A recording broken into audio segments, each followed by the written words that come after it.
Hi, I'm Daniel Kohn. I'm the editorial director here at Spin, and we're here today with Madison McFerrin. Hi, how you doing? I'm good, and what about you? I'm doing great. I've been at South by for a long time, but I feel good about it. There you go. That's the right way to look at it. So I know we were just talking, and a topic that resonates to you is mental health. So as an artist, how do you see mental health informing both your art and your performance? Well, mental health for me and art are totally tied in together. I know that during the pandemic especially, not being able to perform with people was really difficult for me, even though, there were times where things were progressing and my online presence was going well, but I was thinking to myself, I was like, why am I still depressed? And just the fact that I wasn't able to have live shows in that community space was really hard, just because that energy exchange that happens when you're on stage with the audience is something that is incredibly impactful. And from a writing perspective, that's how I get out all of my mental gunk, essentially, is just to be able to write it down and put music to it. That's incredibly important to me. What do you mean by mental gunk in this case? That's a great phrase, by the way. I'm going to take that from you. I think just all of the stuff that swirls around in my brain that I'm trying to make sense of, that it really takes me getting it out on paper, into a microphone, out through my fingers on the piano or something like that, to just really be able to process it fully.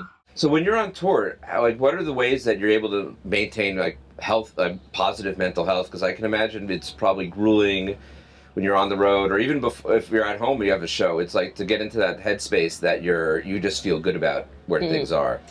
Well, I write in my journal every day, and I think that is something that definitely helps keep me grounded and also helps me have some sort of routine, be it whether I'm at home or on the road. And then on top of that, I really just try and, have my routines that I have before I go on stage with warming up, and also keeping in contact with my community while I'm gone, I think is really important. Being able to call my mom or text my best friends and just have that interaction so that it's not just me isolated. Because a lot of artists, are affected by mental health and maintaining that. So do you do meditation or anything like that to kind of keep yourself grounded? Because I feel like as an artist, especially in 2023, being grounded is the best way that you're able to connect with both yourself and your art. I honestly, performing is very meditative for me. That's definitely one of the biggest ways that I find that I'm able to connect with myself and with a higher power. I think, like I was mentioning before, that energy exchange that happens as a performer and with the audience, I think that is something that definitely brings me a lot of peace.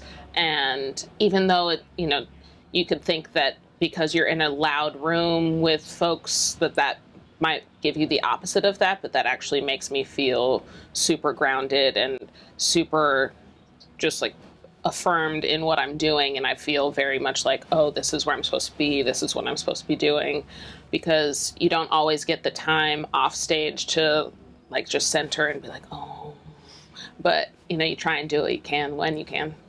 What advice would you give an emerging artist that has mental health issues and needs to take care of it as they advance in their career? I would say definitely stay in tune with your community. I think that is one of the biggest things, especially because we have so much access to be able to communicate with one another. We don't have to be with each other physically. I think that just being able to reach out to the people that you love the most and have contact with them, and if you need help, to reach out to them when those moments happen, just so that you can have a sense of home, essentially, and be able to go back to the people that matter to you the most. Because lots of times when you're on the road, you're in contact with so many different people, and lots of times, especially in this industry, there are a lot of people who they just want stuff from you. They take that energy from you. So to be able to replenish that energy by being in contact and in community with the people that you love the most, I think that's really important. All right. Well, is there anything else you want to tell everyone out there?